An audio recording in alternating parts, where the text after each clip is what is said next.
Hey folks, I want to bring you a quick thought, devotion about thinking about relationships today, the relationships that God gives us, the relationships we have in this world, and what's the point of it all. I recently heard a metaphor for what a good friendship looks like, and it came from C.S. Lewis, I think, saying, if you notice, people who really want friendship, they really want more friends, they often can't find them. It's hard to find them. And that's because friendships and relationships can't, he says, exist just for the sake of themselves. Indeed, they're much stronger and much better when they're oriented towards something. And so the metaphor is that it's much better to think of friendship not as two people who are facing each other in friendship, but instead as two people who come alongside each other to face something, to look at something, to have some goal, some object that they're looking at together. And that gives them a shared purpose in this relationship. And that makes a relationship stronger. It makes it make more sense, I think, in a lot of ways. And if you just think about your best relationships, maybe even some of your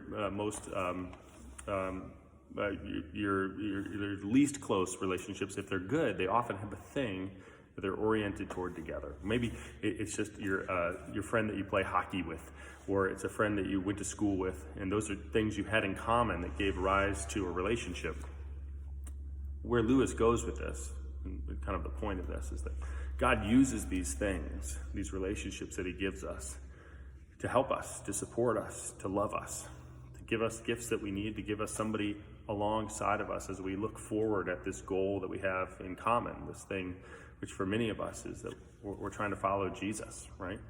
And in Psalm chapter 68, there's a couple phrases here that are, I think, just give us kind of a lot of hope. And maybe you're a person who doesn't really have that person walking alongside of you right now in any way that's clear to you, and you're hoping for it and longing for it. And there's some hope in this.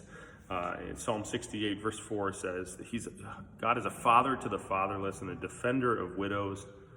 That's God in his holy dwelling. And then he says this: God sets the lonely in families. He sets the lonely in families. Now, that doesn't mean that it's going to look just the way we think it should look. In fact, it might not look anything like we wanted it to look. But this is a promise about who God is. It's in his word. He sets the lonely in families. It reminds me of this quote from Jonathan Edwards, who was an American preacher a long time ago.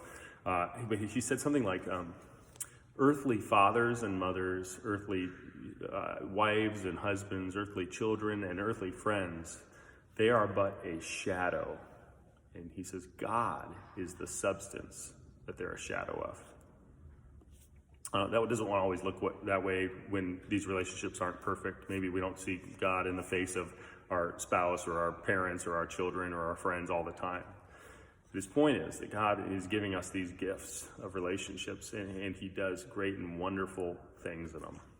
So in a time like this, COVID-19 times, when we can't have relationships quite the way we're used to, maybe the first encouragement is to make sure you're digging into them.